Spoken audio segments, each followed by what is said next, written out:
Well, good morning. Happy, what is it? Monday, October 7th. We are now in October. And I thought that when I was preparing and setting up, it wasn't light outside. So I have my LED lights on. But I opened up the curtain and the sun is peeking through. So it's a beautiful day. It was really weird. When I went out this morning, it was 65 degrees. And then when I got back, it was 70 degrees. So I'm not, and usually it goes the other direction. So I don't actually have no idea. Let's see what time it is. Yeah, it's 72 degrees right now, according to my watch, which is tied into some weather app somewhere that tells me what the temperature is in the Vale area. So welcome back after 2 weeks. We have been gone. It was the school break. School starts again today. So Jennifer's getting ready to go to school. All the kids, I think we have a new kid starting today, or maybe a couple of them. I don't know. Anyway. Let's see what else. So when we left, it was a Thursday. And then on Friday, we had a whole bunch of kids coming into town. And then Saturday was my dad's funeral, a celebration of life. That was in Sun City, Arizona. My dad and his wife moved to Sun City, and they were attending Baptist church up there. And so we had a church service. They had only joined the church maybe a month before he got really, really sick. And so he didn't really know a whole lot of people in the church, but there was a really, really good turnout from some of his friends in the Phoenix area. You know, one of the things is the older you get, pretty soon you're outliving all your friends. But one of the things that was just really endearing, heartwarming, I guess you could say, is that his good friend, which is a pastor at my home church in downtown, well, not downtown, but East Phoenix, East downtown Phoenix, Arnie Frank showed up with his wife, Mary. And Arnie is they call him a visitation pastor. And I think he still does that at Christ Church, Phoenix, where I grew up. And I remember when he came, I was 16 when they called him to be the pastor, and he arrived at one of the youth events, he and his wife, and they were driving a red convertible. This is how I remember it. And they said, yeah, this is the new guy, 6 kids, and just a really, really super guy. And I've known him for, 46 years now. He baptized a couple of our kids. He married Jennifer and I. He did the ceremony. Pastor Marth, which was another pastor there, who was the pastor that baptized me, did the sermon, but Pastor Frank did all the liturgy and the actual marriage ceremony.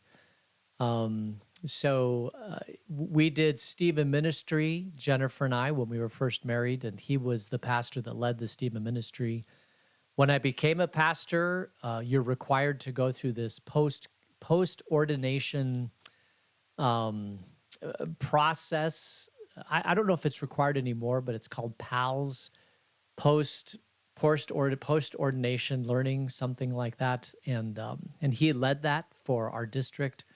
So I've seen Pastor Frank, on and off for the last 46 years. And just a super guy, a super, super, super guy. And he showed up for the funeral, he and his wife, Mary. I was really honored that he was there. And so it was really good. My whole family was in town, and I'm grateful for that. And we really celebrated my dad's life, found out a couple things about my dad that I didn't know, which was interesting. I mean, you know some of the stuff, right? But you don't know necessarily all of the things. And I could rehash them, but that's okay. He was one of the things that I'm not sure we mentioned was that he was on the town council for the town of Paradise Valley, where he lived for a number of years. And I remember when he was on the town council, one of the sheriffs or one of the police officers from Paradise Valley would bring to him all the packet.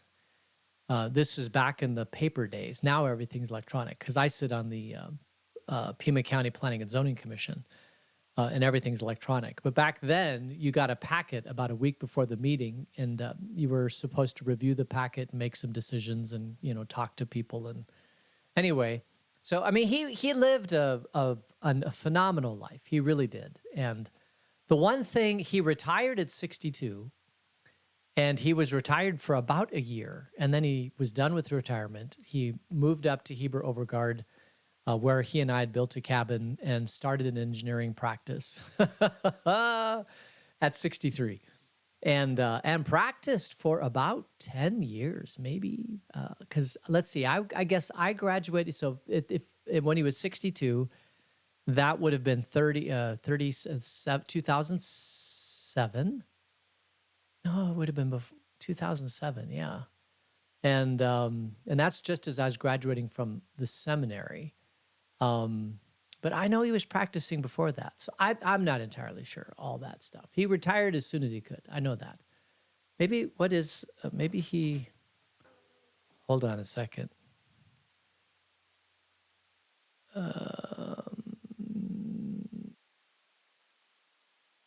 1997 is when he retired. So, because when I was in seminary, actually, even before seminary, I was doing CAD work and engineering work for him because he couldn't do it all himself. So, and I do civil work. Did civil work. I haven't done it in years. Anyway, all right. So, he couldn't stay still is the bottom line. He couldn't stay still. And it was even when he wasn't practicing engineering anymore, he couldn't stay still.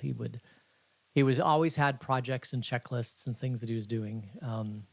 Kind of my hero, kind of my best friend. Certainly will miss him. It's just weird over the last 4 or 5 weeks. It's like, I haven't talked to Dad in a while. I got to call him.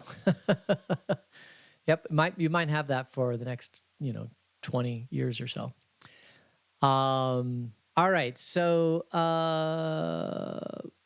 family all left, and then Jennifer and I normally go somewhere, go visit one of the kids during fall break and spring break, but they were all here, and so we basically spent the time here, working with not working, but enjoying the company of Jennifer's parents, who are still moving into their house and getting settled, and trying to figure out what the best things we should be doing for them. And so we're working on that, and learning how much we should go over there and how much we should let them have their own space. Just learning that kind of thing, and it kind of getting into a natural rhythm, I guess you could say. And but we are now back at it. School starts today. And so thank you for joining me. We've got one birthday today in our database, and that would be my daughter, Krista. So happy birthday, Krista. May God bless you today on your birthday, and you are definitely a jewel in our lives, and we love you very much, and we want to wish you a happy birthday. All right. So any other things that I want to talk about? Yeah, we will be here for the next while, actually until the week of Thanksgiving. Jennifer and I have a conference in Phoenix. It's a all Pacific Southwest District church worker conference that happens on Sunday, Monday, and Tuesday of Thanksgiving week. And then Wednesday, we fly to Chicago to spend Thanksgiving with the family that we just saw. And then we'll be back on Sunday. So that's happening the week of Thanksgiving. So that week we'll be gone. But other than that, we're here for the long haul. All right, so let's get into our study. We last left off in 2 Kings chapter 13. And I think we'll just start reading to kind of pick up the story to see where we left off. And we'll go from there. So we'll start in chapter 14, beginning at verse 1. In the 2nd year of Jehoash, son of Jehoahaz, king of Israel, Amaziah, son of Joash, king of Judah, began to reign. He was 25 years old when he became king, and he reigned in Jerusalem 29 years. His mother's name was Jehoadan. She was from Jerusalem. He did what was right in the eyes of the Lord, but not as his father David had done. In everything, he followed the example of his father Joash. The high places, however, were not removed. The people continued to offer sacrifices and burn incense there. So we just left Joash as king, and now we have a new king, which is Amaziah is now the king of Judah, which is to the south. And we have a king in the north, and this would be Jehoash, son of Jehoash, king of Israel. So Israel and Judah to the north and to the south are now continuing on. This new king to the south in Judah is 25 years old when he becomes king. And you think to yourself, who is mature enough at 25 to become king? But, obviously mentally, well, how do I say this? When a man reaches puberty, when a boy reaches puberty, turns into a man, that's usually 15 to 18 years old. Although I was late to the table. So, and then there's this period of time between puberty when you physically are a man, but you haven't really emotionally become a man. And they say that men kind of reach their pinnacle of maturity somewhere around age 30. So you have about 12 years between puberty, although it's probably less than that, puberty and mental maturity of a man. And I think God does this because we turn off our common sense gene and we go to war and we fight battles and we do all the things. At that point in your life, if you haven't found a mate yet, you are trying to find a mate, madly trying to find a mate, trying to, do whatever you can to find a mate if you haven't found one, even doing reckless things if possible. But if you're a soldier, you're all soldier, right? You want to go and win battles and you want to win battles and show your bravery so that you can win a mate. That's basically what you do from about 18 to 30. And then when you reach 30, you kind of settle down and you realize that you're not invincible. By this time your children are starting to grow up and you really feel like you need to, pass along. This is in modern day. It may have been different. But at 25 back then, you certainly are old enough to be king. I look at all the signers of the Declaration of Independence. A lot of them were in their early 20s. And so, you have big ideas and you have no fear is basically what you have. The perfect sauce to be able to form a new country called the United States. Extremely intelligent, well-learned men who decided to form a new nation. And they were not lightweights. I will tell you that. They were not lightweights.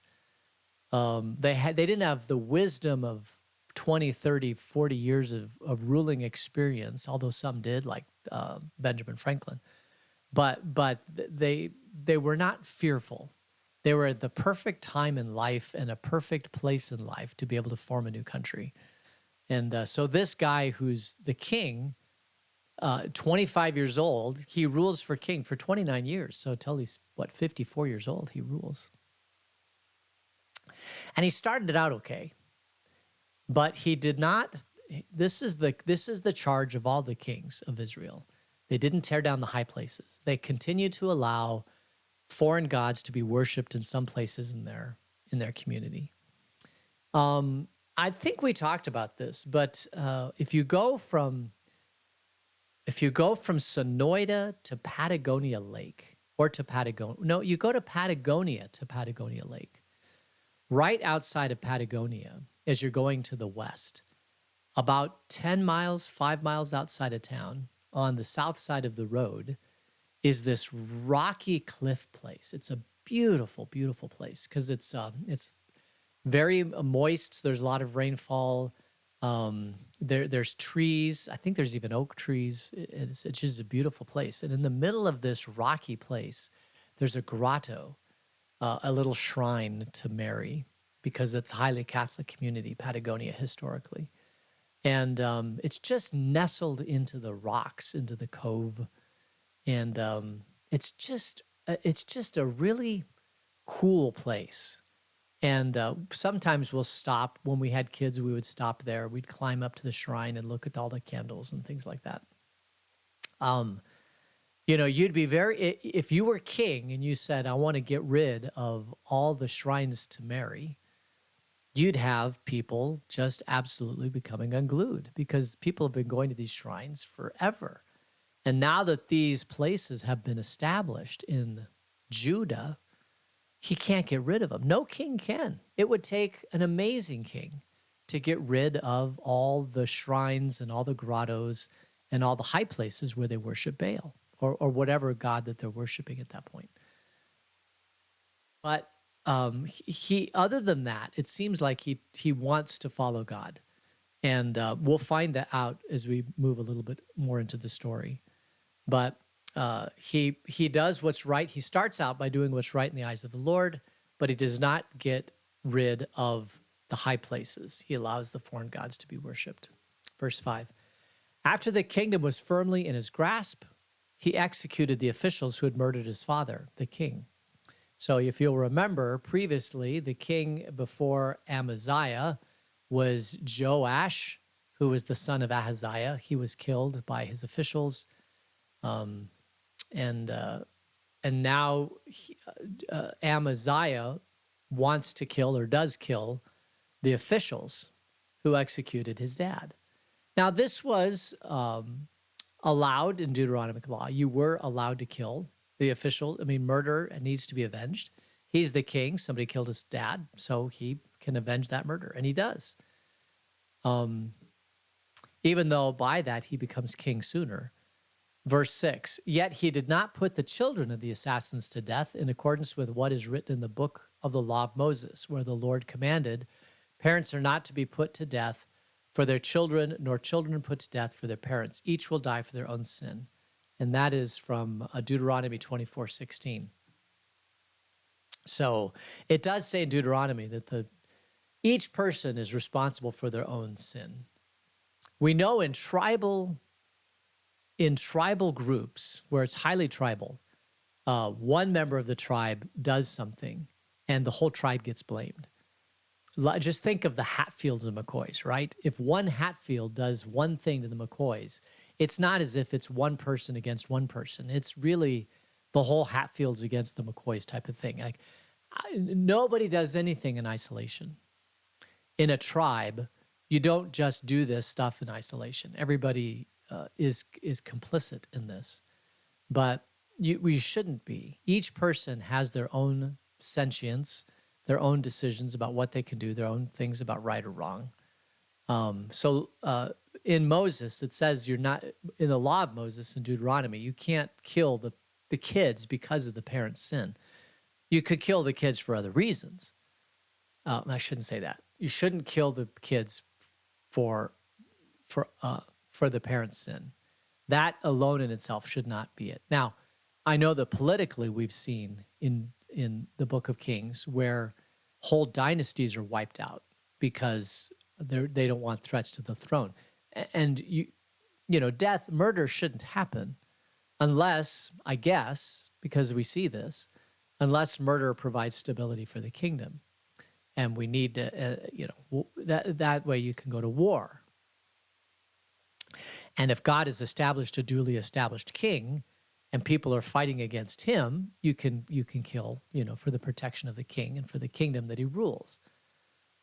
But apparently here, Amaziah says, I'm not going to kill the kids because it says in the law of Moses I shouldn't. And that's good enough. So that really tells me that he is trying to live by the book of the law of Moses, and that he knew the law of Moses, which is exciting also. So Amaziah is starting out good. Verse 7, he is the one who defeated 10,000 Edomites in the valley of Salt and captured Selah in battle, calling it Joktheel, the name it has to this day. So he also defeats the Edomites. Remember, Edom is south of the Sea of Galilee, south of the Jordan River. The Sea of Galilee is at the north end. I think the Salton Sea is at the south end. But south of all that stuff is where Edom is, right? And so he defeats the Edomites. He feels like he needs to go, so he goes to the Valley of the Salt. He captures Selah. Now, Selah, I was doing some research. Apparently, Selah, we haven't really heard that town before, is a modern-day Petra. If you've ever heard of Petra, it's this place where they go and they carved into the high cliffs these incredible monuments. Petra. It's sometimes used in films. They'll film Petra because it's just so magnificent. I think I pulled up a picture of Petra just so you can see what it looks like. This is all carved into a cliff, and I would love someday to go to Petra and see all this stuff. I think one of the terrorists destroyed some of this. Maybe even that picture doesn't exist anymore. And can you imagine a terrorist, something like that was carved over, hundreds of years by hundreds of people, thousands of people, that brings identity and culture to your community, and then you have a terrorist that comes and tears it all down, in a moment, thinking that this is what they're supposed to do, and yet what they're destroying is their heritage. They're destroying the culture, and they're destroying a world's treasure. I mean, something like that is a treasure for the whole world. It's not just Petra. Yeah, but that's what people do when they're at war, right? War has no limits. If all you want to do is win the war, then you're willing to sacrifice anything, people, national treasures, or whatever.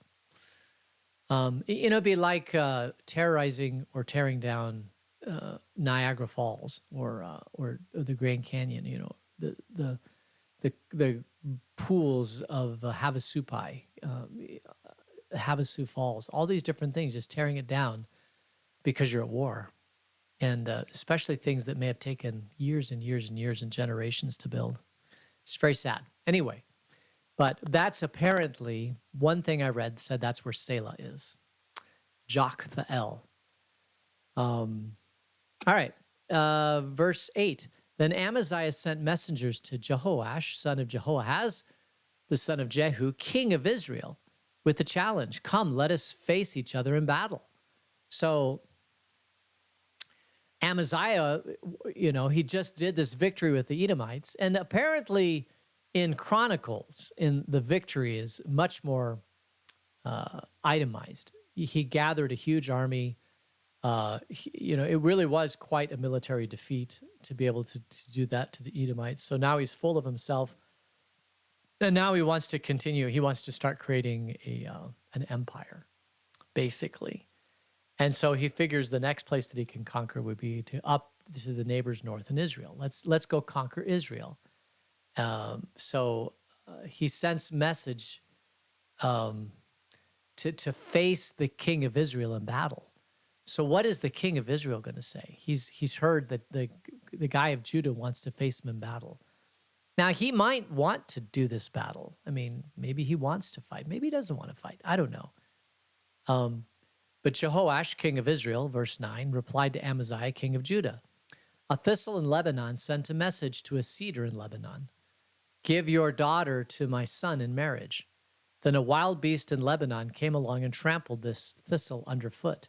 You have indeed defeated Edom, and now you are arrogant. Glory in your victory, but stay at home. Why ask for trouble and cause your own downfall and that of Judah also? So this is wise counsel from the king. Jehoash. He says, listen, you're a little thistle. I'm a cedar. You're nothing. If you fight me in battle, we will win. Give your daughter to my son in marriage. Uh, if you'll remember, there are some marriage ties here. And if you really want to pursue this, you're going to lose the battle. So he gives wise counsel. He says, just hold off. Let's not do this. Let's not meet each other. It's not going to work. You're nothing compared to me. You think you've won because of this battle you just did in Edom, but you won't. And I will crush you. So the question that we have now for tomorrow, the next time we meet, is whether or not Amaziah heeds this advice or whether or not he wants to actually continue on in battle. But unfortunately, we've kind of run out of time. So we'll have to save the answer to that till tomorrow. So let's pray. Gracious God, thanks for bringing us all back together again. And thank you for this beautiful day. Until we meet again, keep us in your grace. In Jesus' name, amen. All right, let me go look over here and see how we're doing. Oh, wonderful. Thank you all for joining me. I appreciate it. And all right, so we'll get back together again in verse 11 tomorrow and see what Amaziah does. But until then, may you have a blessed and beautiful day. And we will see you tomorrow. Take care. Bye.